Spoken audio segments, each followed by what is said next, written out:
So the New York Times is going to let you know how dangerous YouTube is. It's very dangerous. So they did this article. Here it is. And they did this article, and it was all about how one guy got radicalized, and his name is Caleb Kane, how he got radicalized on YouTube. He got radicalized. You know what he got radicalized by? There was ideas that have been around forever. Conservative right-wing ideas that have been here forever. He went to YouTube, radicalized them. I think that they should, well, I'll show you how radical this is. So this is literally, so when you go, it's like one of these interactive things online. If you read the story online, and these little things would come up. And what is that? That says, you can't read it, but I'll read it to you. So first of all, the big problem is they have this collage of people, and the text reads, Caleb Kane was a college dropout looking for direction. He turned to YouTube. So it says, soon he was pulled into a far-right universe, watching thousands of videos filled with conspiracy theories, misogyny, and racism. Wow. Wow. Where else could you get ideas like that except, I don't know, a bookstore? He read thousands of books about misogyny and racism. I say we burn that fucking bookstore down to save you. That's what New York Times is saying. So it says, soon he was pulled into a far-right universe, watching thousands of videos filled with conspiracy theories, misogyny, and racism. By the way, you know what the biggest conspiracy... And then it just says this. It says, I was brainwashed. The making of a YouTube radical. YouTube's going to brainwash your kid.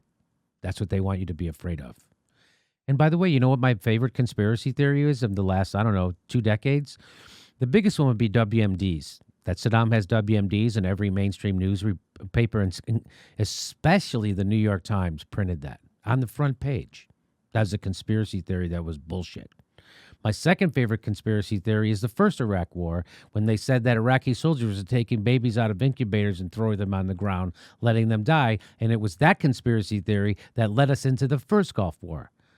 My third favorite conspiracy theory would have to be, we have to go into Libya to save those people. Maybe my fourth favorite conspiracy theory would be, oh yeah, that's right, Russiagate, which was 100% conspiracy theory, evidence-free hoax. So when they say conspiracy theories, they don't mean their conspiracy theories.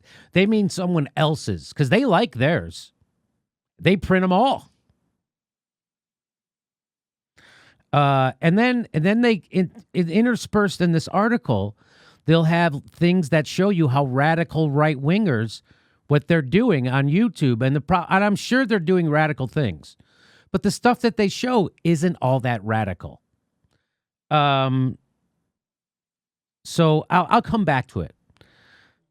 But here's the text of the article, and I have some highlighted pieces, and I just want to read them to you. It says the common thread, and so this Caleb Kane, they did a story on how this guy got quote unquote radicalized into going from what they refer to as a regular person or a normal guy into a radicalized right winger.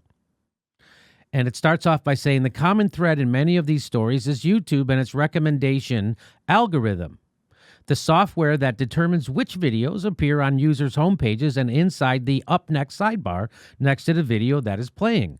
The algorithm is responsible for more than 70% of all time spent on the site. That's an amazing stat. So when you go on YouTube, 70% of the time you spend on YouTube comes from you clicking on one of those videos they suggest to you that comes up on the right-hand side. So that's a powerful algorithm. So YouTube, whose rules prohibit hate speech and harassment. So that the problem is, what is hate speech and what is harassment?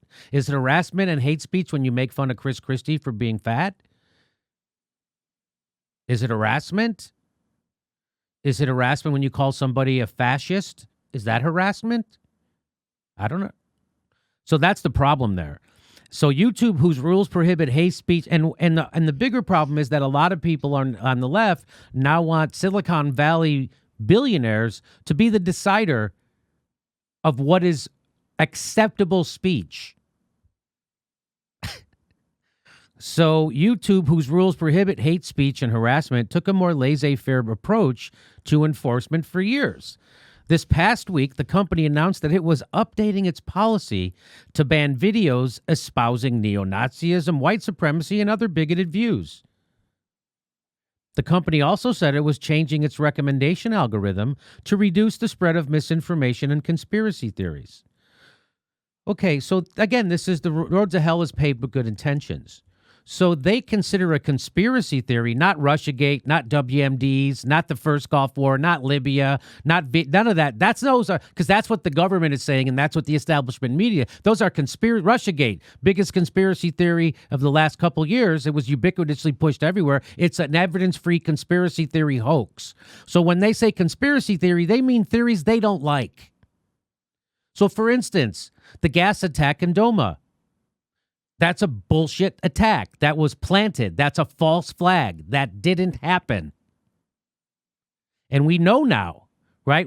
I knew originally because of the reporting of Robert Fisk, an award-winning reporter, and other people's reports, and using logic, it didn't make sense. So I knew that official narrative about that gas attack was wrong. They would not let me tell that to people because they would call that a conspiracy theory. No, the conspiracy theory is that Assad, while winning the war, would do the one thing that could F it up for him and gas his own people. That's a conspiracy theory. We debunk them here. So that's the problem. But the whole point of this article is to scare the crap out of you about YouTube. And so it makes it toxic, and it makes people more likely to passively accept censorship on YouTube. That's the whole point of this article.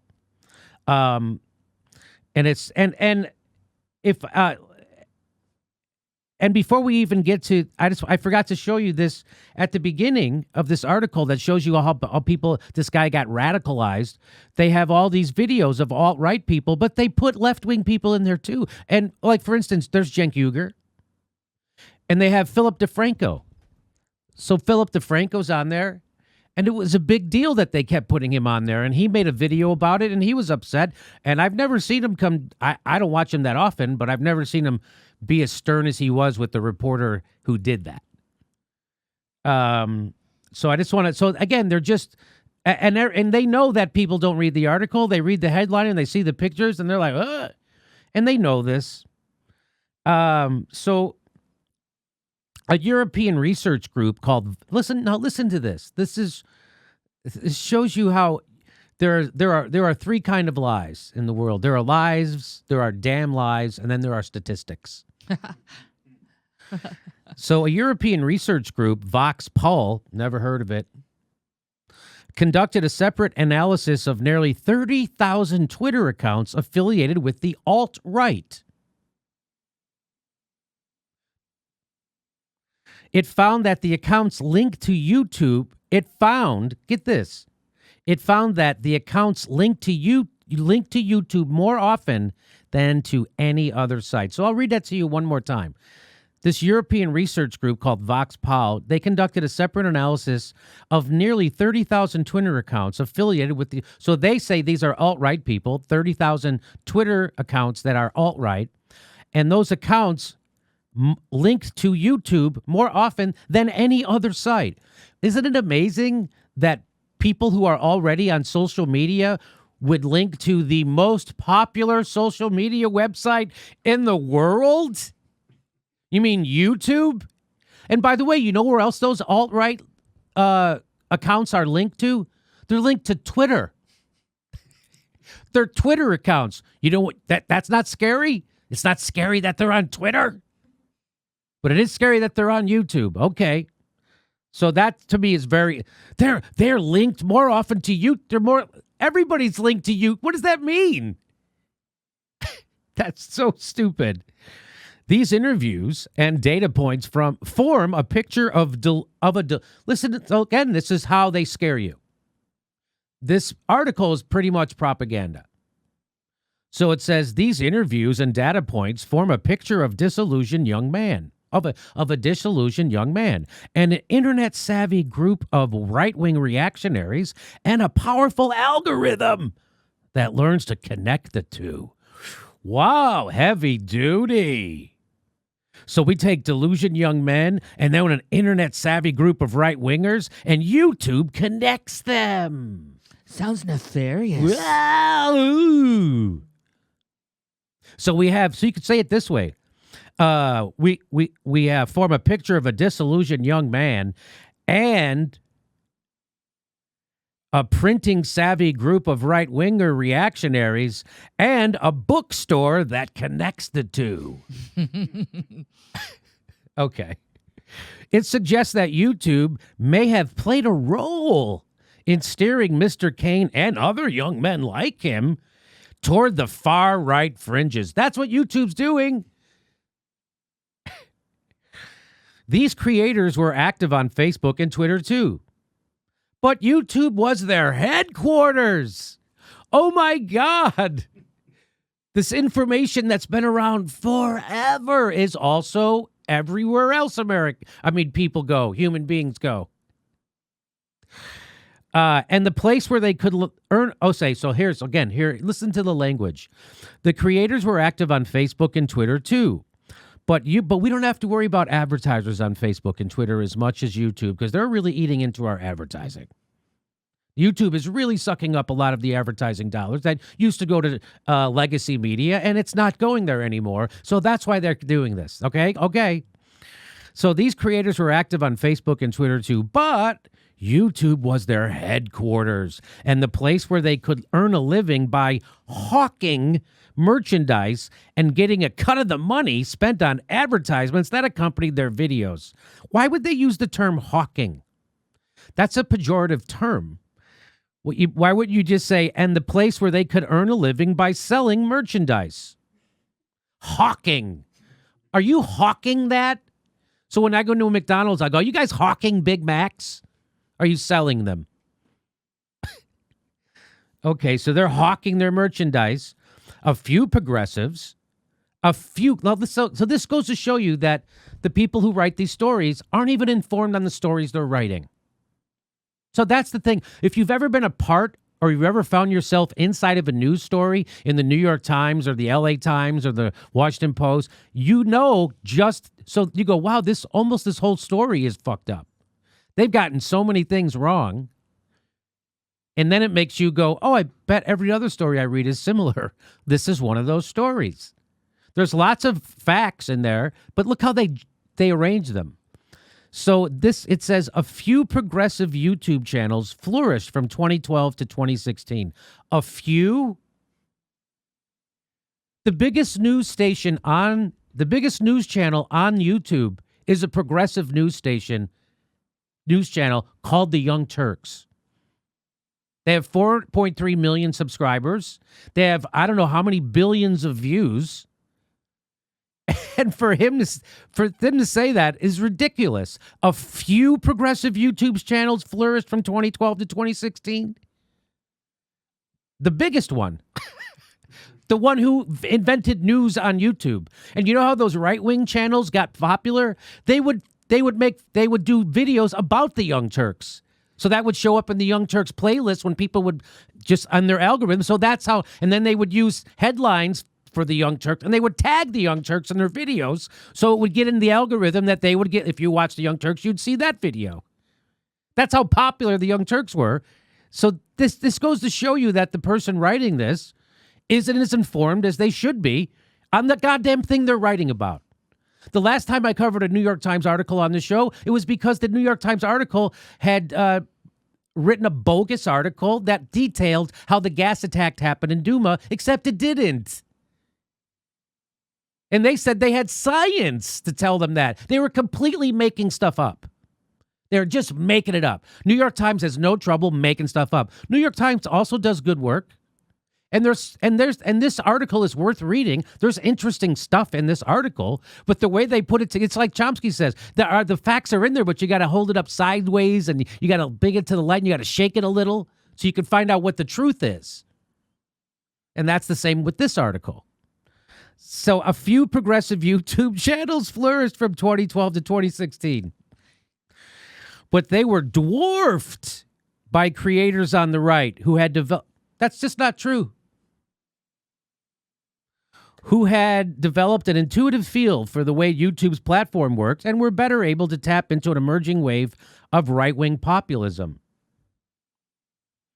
YouTube's recommendation system is not set in stone. The company makes many small changes every year and has already introduced a version of its algorithm that is switched on after major news events to promote videos from, quote, authoritative sources over conspiracy theories and partisan content. So what they're saying is like, hey, there'll be a terrorist attack. And so we'll do a video covering the terrorist attack, and they will demonetize our video or take it down or put it in the algorithm that no one sees it. Why do they do that? Because they're afraid that they only trust legacy. So what they call them is authoritative sources. You know what authoritative sources to them? The New York Times. That's gotten every war wrong. Every one. They got the gas attack in Duma wrong. They're authoritative, though. I got it right in my garage. But they got it wrong.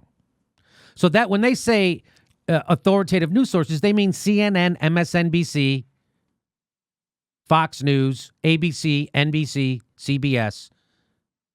That's what they mean. Vox. Establishment. The oligarchs' news. That's what they mean by authoritative. Why? Because it's owned by the oligarchs. That's what they mean by authoritative. This past week, the company announced that it would expand that approach so that a person who had watched a series of conspiracy theory videos, a Russiagate is a conspiracy theory video. Again, this is just an arbitrary, you just put this label on videos that you don't like the theory. If it's a conspiracy theory you like, you got no problem with it. If it's a conspiracy theory that said Assad gassed his own people, that's fine. If it's a conspiracy theory that says Saddam has WMDs, that's fine. If it's a conspiracy theory that we need to go into Venezuela to save people, that's fine.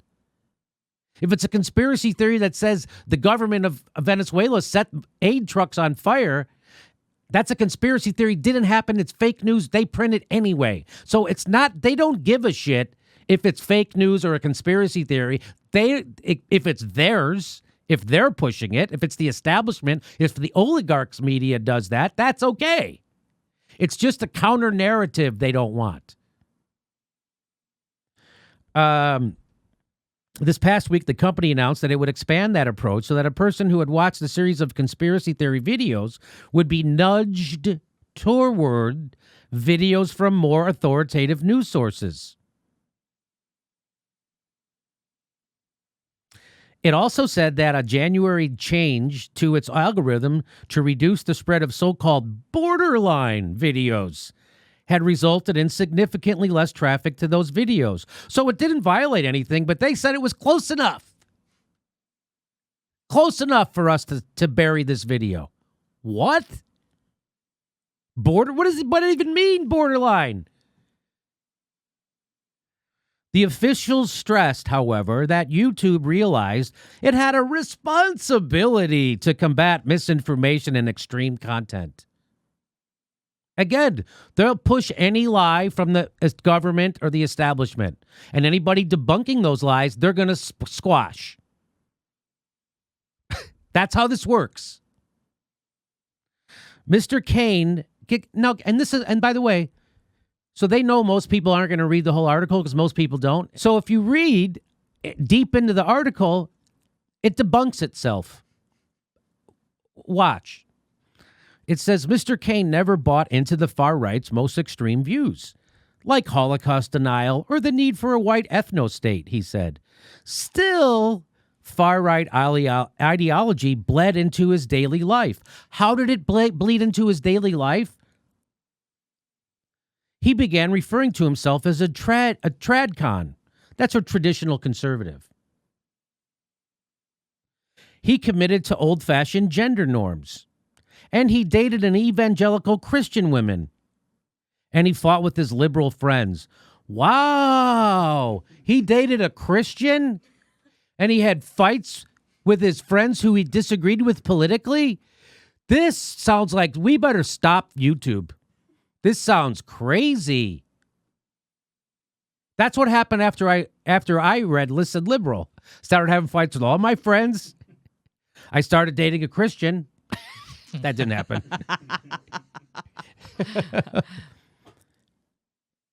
That's how. So this is the result of all his radicalization and brainwashing. That's the result? That he never bought into the horrible stuff? He called himself a traditional conservative. He dated a Christian woman and he had political arguments with his friends. That's it. That's it. That's it. That's it. That's it. He didn't plant a bomb in a federal building. He didn't do that's it. I'm not kidding. That's it, right? You read the article too, right, Mac? That's it. Okay, so here we go. In 2018, nearly 4 years after Mr. Kane had begun watching right-wing YouTube videos, a new kind of video began appearing in his recommendations. What kind of video was that? Well, these videos were made by left-wing creators. But they mimic the aesthetics of right-wing YouTube down to the combative titles. So this is one of the left-wing videos he was watching is someone named Mrs. Wynn. And that's what she said. That's what she said. She said, I noticed that right-wing people were taking these old-fashioned knee-jerk reactionary politics and packing them. I think that's supposed to be packaging them as edgy punk rock, Mrs. Wynn told me. One of the goals was to take the excitement out of it, the excitement out of being a right-winger. When Mr. Kane first saw these videos, he dismissed them as left-wing propaganda. But he watched more, and he started to wonder if people like Ms. Wynn had a point. Her videos persuasively used research and citations to rebut the right-wing talking points he had absorbed. I just kept watching more and more of that content, sympathizing and empathizing with her, and also seeing that, wow, she really knows what she's talking about, Mr. Kane said. So he was on YouTube, and he got to see several different points of view, and now he gets to make up his own mind. We can't have that, Mac. Can we have people making up their own mind? I mean, he's brainwashed. How can we trust him? This article should be entitled "Man Thinks." That's a great headline, Mac. So then in the article they go on to say that this Miss Wynn is part of this new progressive conglomeration of YouTube channels called the BreadTube. I'd never heard of the BreadTube. You know, I have heard of Kyle Kalinske, who probably gets 9-10 million views a month. I have heard of the Humanist Report. I have heard of Cenk Uygur and the Young Turks. I mean, there's tons. There's Mike Black. I mean, there's tons of progressives out there. The Ring of Fire has a whole freaking network too. But the Young Turks is the biggest. And then they talk about the core of BreadTube strategy is a kind of algorithmic hijacking. So these lefties are doing algorithmic hijacking by talking about many of same topics that the far right creators do. And in some cases by responding directly to their videos. Left-wing YouTubers are able to get their videos recommended to the same audience. So wait a minute, it's almost like the New York Times is saying the answer to bad speech isn't censorship, but the answer is more speech. Good speech. Isn't that weird? That's what they're saying in their own goddamn article.